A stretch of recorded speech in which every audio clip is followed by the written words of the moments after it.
Yo tout le monde, bienvenue sur Daily Times, vos vidéos sur Dragon Ball. On est content de se retrouver pour un format Prédiction de Baba, le deuxième Prédiction de Baba, puisque le premier était sorti la semaine dernière et il est encore dispo, n'hésitez pas à aller le voir.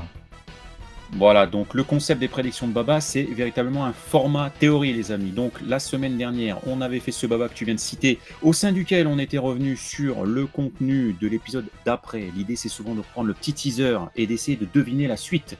Donc n'hésitez pas à vous amuser à faire ça avec nous dans les commentaires. Semaine dernière, on avait donc la vidéo qui était divisée en deux. Le contenu potentiel de l'épisode 5, allez voir si on avait raison, et une autre partie sur la fusion qui vous avait fait tant parler. On vous invite à aller voir cette vidéo. Et on continue du coup avec le petit teaser dans l'épisode 5 pour l'épisode 6, et on va essayer de deviner ensemble ce qui pourrait se passer.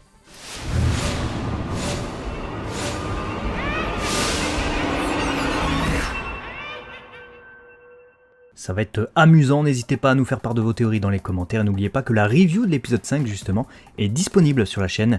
Elle est sortie ce mercredi.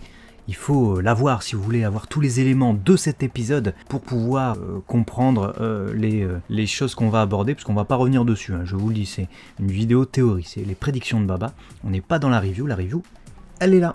Voilà, maintenant que ça c'est dit, on peut aborder ce teaser. Il n'y a pas grand chose, hein. Les teasers sont très courts sur Dragon Ball Daima, et contrairement à Dragon Ball Super, souvenez-vous, bah là pour le coup on n'a pas les journaux et les encarts dans le Weekly Shonen Jump pour nous faire un petit synopsis de ce qui peut se passer. Donc rapidement dans le teaser on voit Shin avec une sorte de boîte de conserve, il a l'air déconcerté, comme si on lui proposait de la bouffe pour chien. Ce serait pas impossible. Ensuite on a Glorio et Goku qui échangent quelques coups. Alors soit Glorio a dévoilé son véritable visage, ses véritables intentions, mais je sais pas. Ou alors il s'entraîne. Tout simplement, ce qu'on ne les a pas vu faire encore dans le Makai. Goku, enfin à part Goku qui s'est entraîné contre quelques soldats du roi, mais je veux dire, il n'y a pas eu de sparring match, tu vois, des échanges comme ça entre compagnons pour pouvoir pour garder la forme, grosso modo. Ensuite, on voit le taureau violet, hein, je l'ai appelé Purple Bull dans la review, n'hésitez pas à aller voir ça. On voit dans l'opening, donc j'imagine que c'est le même personnage. Voilà, donc c'est très court, hein. Tu l'as dit, quelques images qui peuvent peut-être ou non nous indiquer les choses. Écoute, on va commencer dans l'ordre peut-être des quelques idées que j'avais. Effectivement, Shin qui tire la tronche en regardant une boîte de conserve. Je me suis dit, soit bon, tu vois, ils sont dans leur vaisseau s'est scratché, ils n'ont pas grand-chose à bouffer peut-être, ou il reste que peu de choses du roi Kadan, et effectivement, ils doivent se contenter de trucs un petit peu dégueulasses, à savoir cette fameuse boîte de conserve. Ou alors, il y a un moment donné, ce qui m'est passé par la tête, je me suis dit, est-ce qu'ils vont pas essayer d'amadouer Pictoro, là, Purple Bull, là, comme tu l'appelles, avec cette vieille bouffe pour chien, là. En mode, ouais, tiens, t'as faim, t'énerve pas. Je sais pas, mais il a pas l'air très content, notre Chine, en tout cas. Ouais, mais ce que tu dis, il y a moyen, hein. Après, sur le plan du Purple Bull qui est en train d'hurler vénère dans la caverne, dans la grotte, j'imagine que c'est une grotte, on voit quand même un autre personnage. Alors je sais pas si c'est Pansy qui a enfilé un costume, tu sais, il existe des costumes, souvent les filles aiment bien mettre en mode cosplay des pyjamas ou des machins avec des oreilles, des trucs qui tiennent la chaleur. Est-ce que c'est Pansy qui est ainsi vêtu, ou est-ce qu'ils viennent de rencontrer un autre personnage? Du coup Pansy n'est pas sur ce plan, et cet autre personnage vivrait dans cette grotte, tu sais, et boufferait de la bouffe dégueulasse comme ça en conserve, et la proposerait à Shin, tu vois. Ouais, ou alors Shin qui tombe sur une boîte de conserve ouverte en mode c'est ça qui mange le gars. Tiens, mais c'est vrai qu'il a une drôle de costume, le bazar, avec ses cornes là, machin. C'est intriguant. Mais c'est vrai que, alors moi de prime abord, le Purple Bull, il m'a fait un peu penser forcément un peu à Blue Dragon dans le style, mais après l'autre chose qui m'est venue en tête avec lui, c'est est-ce qu'il protégerait pas un lieu, Ouais. tu vois, genre la caverne au sein de laquelle peut-être, je dis n'importe quoi, il y aurait la Dragon Ball protégée par le Tamagami, mais c'est un peu comme les films, que sais-je, tu vois, t'as un gardien, un premier gardien qui protège le trésor du fond de la grotte, même si la Dragon Ball est déjà protégée de facto par un Tamagami, donc ça fait double protection, je vous l'accorde, mais Bon, peut-être que lui, c'est son travail, de dire, «Oh, vous pensez pas, Façon RPG. De toute de façon, passer». n'oubliez pas que Daima Ouais, est ouais, ouais, c'est construit ça, un peu comme un exactement. RPG, hein. Comme le début de Dragon Ball, et comme le début de Dragon Ball GT qui est calqué sur le début de Dragon Ball. C'est des trucs qu'on a dit dans la review, n'hésitez pas à les voir. Et puis oui, tu parlais de Blue Dragon. Blue Dragon, il y a aussi des personnages, et Dragon Quest aussi, imposants comme ça qu'il faut défier. Maintenant, je me dis qu'il est peut-être un peu tôt pour la Dragon Ball. Leur vaisseau s'est scratché, il restait 4 heures de route en vaisseau spatial pour arriver C'est vrai. jusqu'à la Dragon Ball. Donc la logique voudrait qu'ils tombent dans un lieu inhospitalier et qui vivent une péripétie supplémentaire, je pense. Une péripétie supplémentaire qui va leur permettre d'acquérir quelque chose ou de réparer leur vaisseau spatial ou que sais-je. Il avait fallu réparer le vaisseau spatial, hein, rappelez-vous, dans Dragon Ball GT quand il s'était scratché sur la planète Imega. Là, on a eu l'équivalent du contenu de la planète Imega avec les épisodes 4 et 5 de Daima, dans le sens où il y avait un despote qui terrorise sa population et qui leur prenait leurs biens, Goku était recherché, etc., etc. Là, est-ce qu'on pourrait pas avoir cette intrigue de réparer le vaisseau qui serait déplacé, parce que n'oublions pas qu'on a embarqué quelqu'un qui peut réparer les vaisseaux, c'est-à-dire Panzi, et vu qu'on est à l'épisode 6 de Daima, est-ce qu'on n'aurait pas aussi un parallèle? C'est toujours des petites références, hein, faut pas croire que ça va être le synopsis en entier, mais des petits parallèles avec quelques épisodes de GT, et je pense à 2 épisodes en particulier. L'épisode 6, évidemment, où on atterrit sur la planète Monmas. Donc Monmas, c'est Manmos en verlan, et Manmos, c'est mammouth, en gros, c'est une planète de géants, si vous préférez. Sur cette planète, Pan est enlevé. Donc je me demande si le fait qu'on voit pas Panzi sur cette screen n'est pas annonciateur du fait que Panzi sera elle aussi enlevée.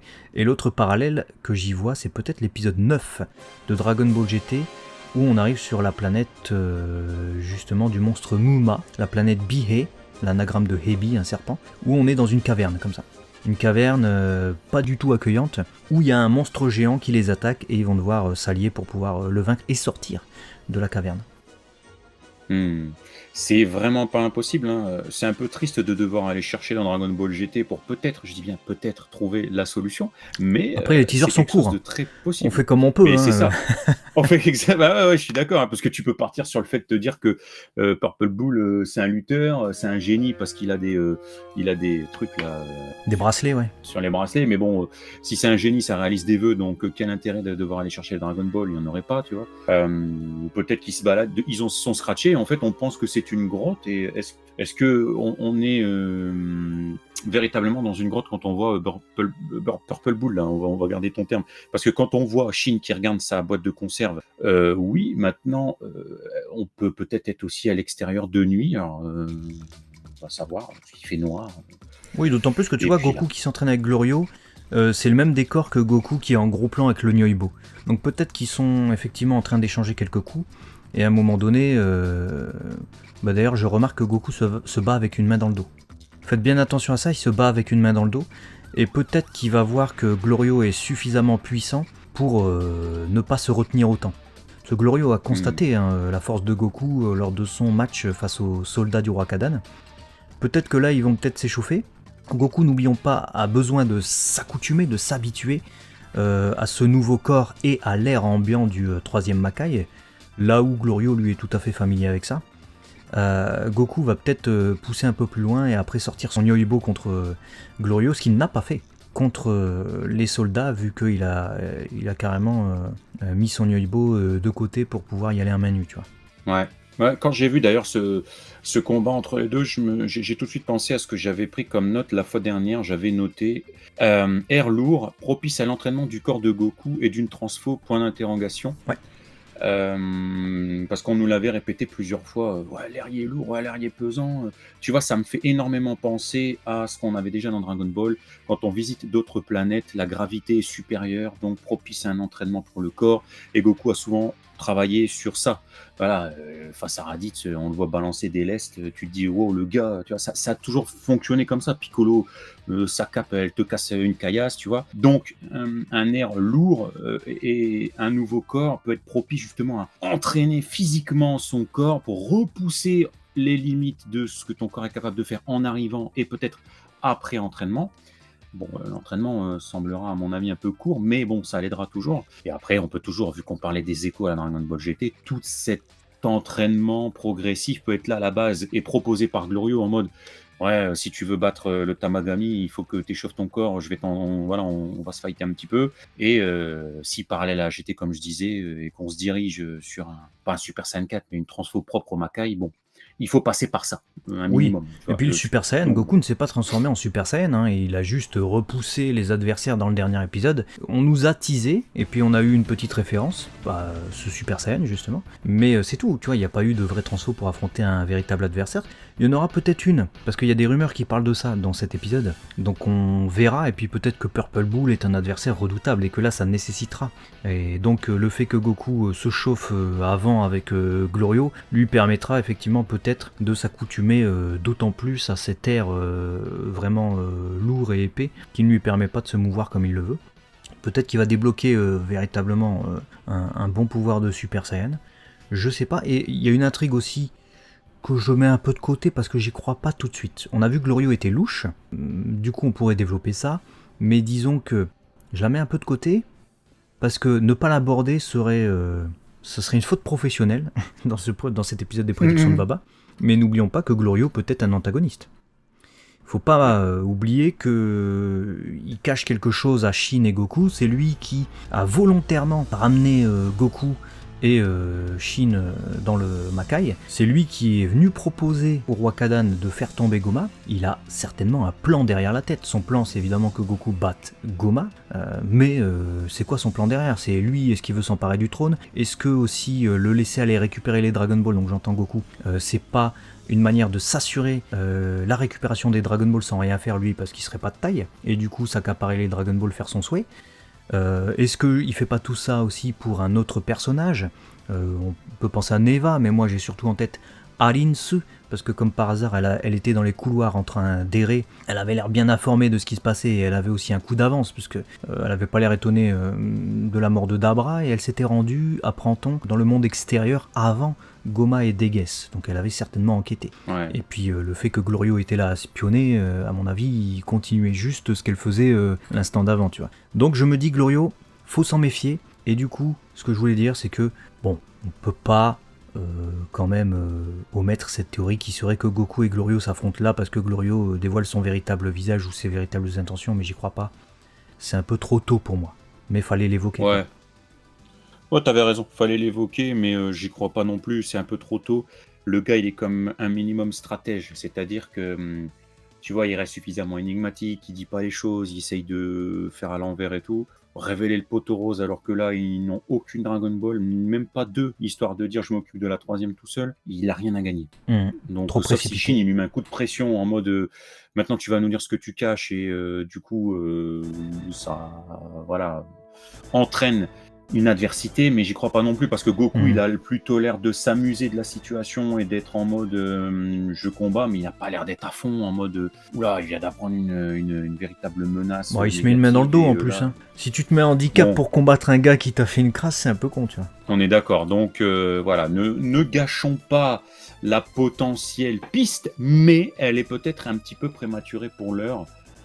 Voilà, pour les pistes que j'avais, je pense que j'ai fait le tour avec les quelques dizaines de secondes seulement de teaser. Pareillement. C'est plutôt pas mal, mine de rien. Pareillement, bah ouais, c'est vrai, que conjugué avec tout ce qu'on sait déjà sur Daima jusque-là, sur les personnages, à d'éventuels clins d'œil à Dragon Ball GT et parallèles, du coup souvent les numérotations d'épisodes ou alors certains endroits, conjugué avec là, les pistes qu'on a pu évoquer, ça a donné lieu du coup à ces prédictions. On verra du coup si on ajuste d'ici peu de temps, puisque l'épisode sera diffusé vendredi au Japon sur Crunchyroll et sur ADN également chez nous, puis ensuite mardi sur la chaîne Manga, et vous retrouverez l'épisode 6 vendredi de la semaine prochaine sur Netflix. N'hésitez pas à partager cette vidéo, c'est amusant, c'est fun de théoriser, d'essayer de deviner la suite, et même si on ne devine pas les éléments qu'il y a dans cet épisode, ça ne veut pas dire que ça ne sera pas des éléments qui pourraient survenir dans d'autres épisodes dans le futur. Voilà, bah écoutez, on espère que vous avez kiffé. Vous nous aviez demandé les prédictions de Baba, elles sont désormais là, on compte sur vous pour les regarder, forcément si vous êtes arrivé à ce moment de la vidéo, mais aussi pour les partager. Et sur ces belles paroles, on vous fait des bisous et on se dit à très vite sur DB Times, vos vidéos sur Dragon Ball, à la prochaine. Matane. Ciao.